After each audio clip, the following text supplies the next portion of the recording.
Hello my dear students, कैसे हो आप सब। मैं एक छोटी सी बात शेयर करना चाहता हूँ आपके साथ कि इंग्लिश बोलना कैसे सीखें। क्या जो इंग्लिश का डर है हमारे मन में वो सच है या नहीं। तो जो हमने डर पैदा कर रखा है इंग्लिश के बारे में वो एकदम झूठ है। इंग्लिश कोई बहुत ही टफ लैंग्वेज नहीं है, ये बहुत ही इजी लैंग्वेज है। इसको सीखना कोई मुश्किल काम नहीं है, इसको बड़ी आसानी से सीखा जा सकता है। इसके लिए कुछ चीज़ें ध्यान में रखनी है आपको। The first and the important thing is that we must have to be crazy about English. हमें अंग्रेजी के बारे में क्रेजी होना है। क्रेजी मीन्स यहाँ सनक रखनी है, पागलपंथी रखनी है कि हम मतलब क्रेजी हैं, हम सीख के रहेंगे। पहली चीज़ तो ये होनी चाहिए दिमाग में। और दूसरी जो महत्वपूर्ण चीज़ है, इंपॉर्टेंट चीज़ है, वो क्या है, that we should have to pick up the things. हमें चीज़ों को पिकअप करना होगा। कहीं से भी हमने सुना वो हमें हमारे दिमाग में रिवाइंड करना होगा।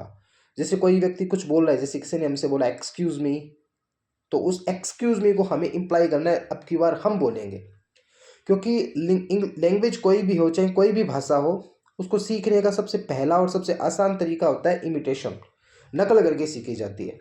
तो आप क्लास में टीचर से, दोस्तों से और अन्य लोगों से, जिनसे भी other people you face, other people you meet who speak with you in English, वो लोग जो तुम्हारे सामने आए, जिन तुमसे मिले, जिनसे तुम बात करो, उनसे कुछ भी शब्द अगर आपने सुना है, उन शब्दों को आपको क्या करना होगा, उन शब्दों को आपको बार बार बार बार बार बार रिवाइज करना होगा। इतने ज़्यादा उनको प्रैक्टिस में लेके आ जाओ कि वो नेक्स्ट टाइम बड़ा ही नेचुरली आपके मुंह से निकले। First time you should have to with some effort. पहली बार तो आपको कुछ प्रयास जरूर लगेगा आपका। सेकंड टाइम इट्स नेचुरल, ये एकदम नेचुरल बन जाएगा। आप ऐसे बोलने लगोगे जैसे वो आप बहुत अच्छे से जानते थे। भले ही आप उसका मीनिंग ना जानो, उसका मतलब क्या है वो ना जानो, उसका सेंस कैसा है, वो किस सेंस में यूज़ किया जा रहा है, वो इंपॉर्टेंट होता है। अगर आपने वो सेंस सही से पकड़ लिया तो आप बोलना बड़े ही आसानी से सीख जाओगे। ये तो थी आपकी सबसे इम्पोर्टेंट बात। दूसरी बात, आपको क्या करना है, किसी भी लैंग्वेज को जब हम सीखते हैं, it's not about the English, सिर्फ अंग्रेजी के बारे में नहीं है। कोई भी लैंग्वेज अगर हम सीख रहे हैं तो हमें क्या करना होगा, हमें दूसरा काम ये करना होगा, हमें उस लैंग्वेज में सोचना पड़ेगा। सो develop the thinking about English. अंग्रेजी के बारे में ही सोचना है, ऐसी थिंकिंग बना लो। Then after make some pattern, कुछ तरीका बनाओ, सोचो, ऐसे मैशिफ करो, अपने दिमाग के साथ सोचो। आप रास्ते से जा रहे हो, गाय ने गोबर कर दिया, आप क्या कहोगे कि ये गोबर है, देख के यही तो कहोगे। अब सोचो कि इसको इंग्लिश में क्या कहेंगे, ऐसे शरारत करो अपने साथ। तो फिर दिमाग में आप क्या आएगा, आप किसी से पूछोगे, कोई संपर्क में आएगा, कोई भी व्यक्ति मिलेगा, किसी से भी पूछोगे कि यार ये बताओ इसको क्या कहा जाए, तब सामने वाले आपको एक बार बता देगा, it's dung, cow dung, DUNG, dung. तो आपने वहाँ से सुना, और नेक्स्ट टाइम जब आपने उसको देखा, देखते ही नेचुरली आप क्या सीख जाओगे, oh that's the Dang of cow. आप आराम से सीख जाओगे, अच्छा वो तो एक गाय का गोबर है। ठीक है ना। आप गए, गांव से जा रहे हो, गांव के अंदर बहुत सारी जगह पर उपले जो होते हैं, थेपड़ी बोलते हैं मारवाड़ी में, उपले, वो सुखाए हुए रहते हैं। अब सोचो कि उसको क्या कहेंगे। तो उसकी शेप कैसी है, उसकी शेप है केक जैसी। तो उसको क्या कहेंगे, उसको कहेंगे cow dung cake, it's cake, dung cake. ठीक है ना, वो डंग केक है तो उपला है, जलाने के काम आएगा, ऐसा कहेंगे।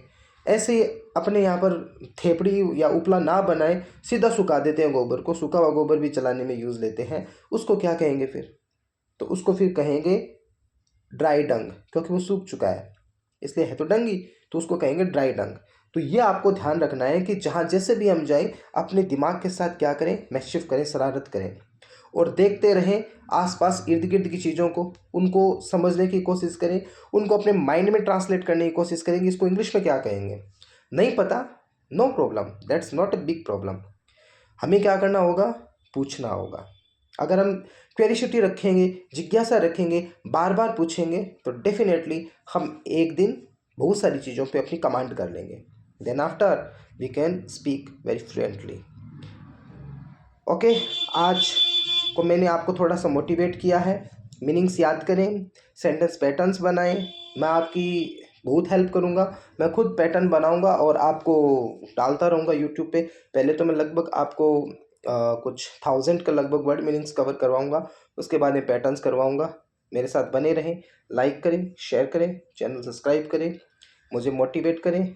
मैं आपको पक्का surely I will teach you how to speak in English. It's my guarantee to you. Okay.